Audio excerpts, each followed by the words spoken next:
Fall is just around the corner. I'm so here for cozy season. I'm so excited. It's been raining like every day here, and one thing you need to know about me is I'm obsessed with the rain. If it could rain every single day of my life, I would be completely happy. I have the opposite of seasonal depression. I feel like I get more depressed in the summer than in the winter and the fall. I just love gloomy weather. When it rains, I feel like I'm like the most productive. I'm super happy. It's just, I love gloomy weather. I feel like I was meant to be in like Scotland or England or something like that. Anyways, today I'm talking about all of my go-to fall 2026 perfumes. I have a little curated fall list going, some new fragrances in my collection that I'm really excited to wear. Scents that I kind of haven't been getting the chance to wear because it's been so hot. It's been like over 100 degrees and these are a little much for that. Not saying that we even get a fall here in Florida because we really don't, but there's like a few days that are like a little cooler that I can probably take these out on. But let's be real, I'm probably just gonna be wearing them in the house in the AC because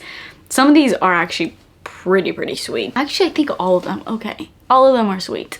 Different degrees of sweet, but sweet. I love my sweet scents, you guys know this. And the official first day of fall is September 22nd. But on Google it says if you follow the meteorological, I cannot say the word, the meteorological definition, fall begins earlier on September 1st. Okay, so which one is it? It's in September, okay? We're almost there. And I decided to wear a jacket to show my fall spirit, but I'm not gonna lie, I'm sweating underneath this jacket even though the AC is like blasting right now. First off, I gotta whip these out every fall. Now I have a new one, but I also freaking love this. I think this came out last fall, if I'm not mistaken, or sometime around there. But Skylar Double Dates is such a good gourmand, and then also True Love's Cake. Skylar has some incredible gourmand fragrances. This one, Double Dates, is a lot more intense, okay? This is for those of you that can handle a little bit more depth and richness going into the line of sickly sweet. It's not sickly sweet. I still really like it, and for me it doesn't give me a headache or anything like that, but that could just be because I just tolerate really sweet scents well. But yeah, this is gonna be for like intense, you love intense gourmands, because that's what this is. It has a lot more depth, more deep kind of notes. Double Dates has brown sugar, dates, and toffee, and it gives us like ooey, oozing caramel, deep and rich sweetness. Overall, you just smell like walking sugar. This is such a good scent whenever the weather starts to cool a bit because it's a bit much for the summer for sure. And then this is like the lighter, more creamy, lactonic, fluffy sister to that. True Love's Cake, I would say, is probably my favorite gourmand of all time. Like #1, top of the list, will not be beat. I mean, I literally just did the video about perfumes that have replaced other loves. This completely replaced my Eclair from Lattafa, which I loved for a really long time, but I am declaring that because this just does it a trillion times better. The lactonicness of this and how it's just so sweet, but not sickly sweet. It's just, it cannot be beat. I think this is one of the best gourmands to ever exist. This has cake notes, pistachio, honey, caramel, but then you also get rose in here, you get plum, cherry blossom, orange blossom. Like there's some florals which you wouldn't expect. I'm not gonna lie though, I don't really get the florals. I think maybe they're doing something really good in here, which is that they're making this not be sickly sweet. They're doing something to that degree, but it's not like I can really pick them up, maybe just slightly, but I love this. I feel like I need everyone to smell this if you love sweet scents. On the level of gourmand, from one being very light, not super gourmand, 10 being, I feel like this is a 10. Extreme rich. This I would say is about 6. Definitely going towards the more rich side, but still kind of almost in the middle. So this is just, I feel like, easier to tolerate, but it literally is like walking edible cake. That's how you smell with this, or cupcake or something like that. Just so fluffy, lactonic, whipped cream, all that good stuff. And then even more on the sweet realm, this one's a little bit different though. What has happened to the cap? the cap is like covered in something. I don't know what that is. This is Eclair Banoffee. Now I am decluttering OG Eclair because like I said, I much rather would have this as just like a standard cakey kind of gourmand. But Eclair Banoffee has a place in my collection because I don't have anything like this. This is a gourmand, but this is banana. This is like banana bread. It is not necessarily the banana that I was looking for. I included this in my banana video that I did of just focusing on all my banana scents. So if you want to see that, I'll link it up here. I typically like more of like an uplifting, lighter banana, candy type of banana. This takes banana to more of a gourmand cakey level, but with other perfumes that kind of have more of that fresh banana scent, I layer it with this and it's perfect. This is one of those rare banana scents where you can smell the banana throughout the whole duration of the wear time of this scent, which is rare. Most banana scents will give you banana for about 5 minutes max, and then the banana disappears and you get whatever else is in that fragrance. But this you can smell throughout the entire time of wearing it. Literally, it smells like banana bread, but not in like a rotten banana kind of way. It still maintains a good level of banana candy without going too far to the cakey side, but it still has that cakiness, if that makes sense. I hope that was a decent description of this.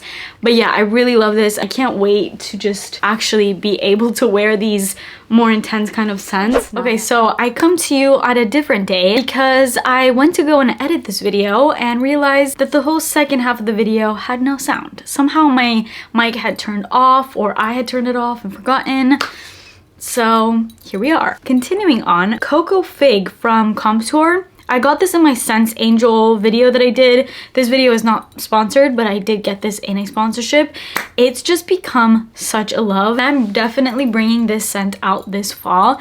Actually, you know how I verified how much I love this is I went to go and edit this video and I'm sitting down, I open my laptop, and usually when I'm filming I have my laptop in front of me where I have the notes to pull up so I can say them in my videos. I have it right here. And because I had kind of sprayed this, the residue of the perfume had gone on my laptop. And today I went and opened my laptop to edit this video and I just got hit with this scent. It was just like coconut, creamy, like tonic heaven. It was so good. And I immediately went and pulled this scent out and I wore it for the rest of the day. This is a perfect summer to fall transitional scent because it still has that tropical coconut, but with that fig twist that just gives this such a unique touch. I know coconut can be a really repetitive note, but this way I have never smelled before. Coconut is definitely at the forefront of this scent that you can smell more than anything, but because of that fig, it gives this earthy, sweet, fruity, deep quality that just brings out something so unique. It complements that coconut so perfectly,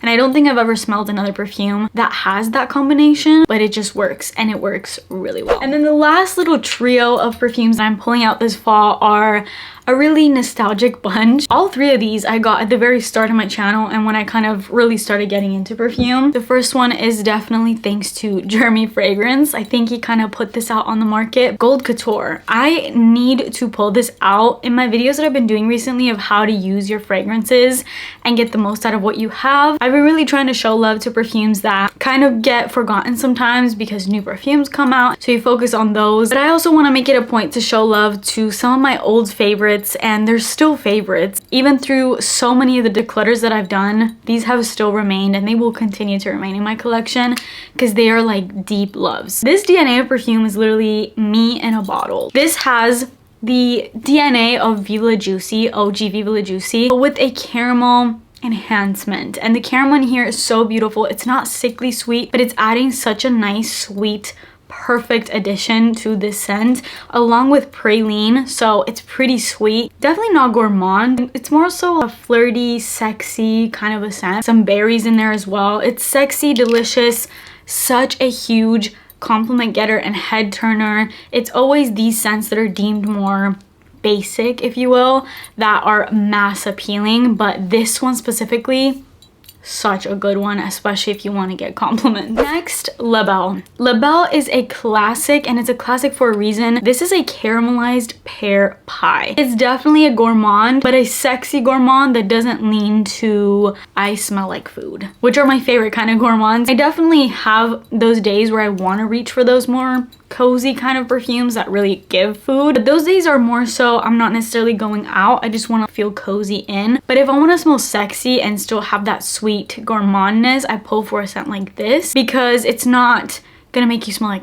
food all the way. Such a comforting vanilla with that sweet juicy addition of pear. It has vetiver, so it has this earthiness about it. Such a sexy, playful scent. It's not overpowering, but it is a rich vanilla. Kind of reminds me a little bit of Kayali's Vanilla 28, but much more complex and more fruity because of that pear. So just effortlessly sensual and just extremely magnetic. And speaking of magnetic, the last scent I'm pulling out this fall is YSL Manifesto. This is a discontinued scent that I am now choosing to wear, not just let sit there and essentially going bad in my collection because I don't want to use it because it's discontinued and harder to get. No, we're gonna actually use our stuff. YSL Manifesto is the epitome of luxury, of elegance. It's a grown-up, sexy, spicy vanilla. The blackcurrant in here stands out. The jasmine stands out. It's so feminine and rich. It's bold. It stays on. This is a powerhouse. You only need a couple sprays. I can always tell a perfume is super strong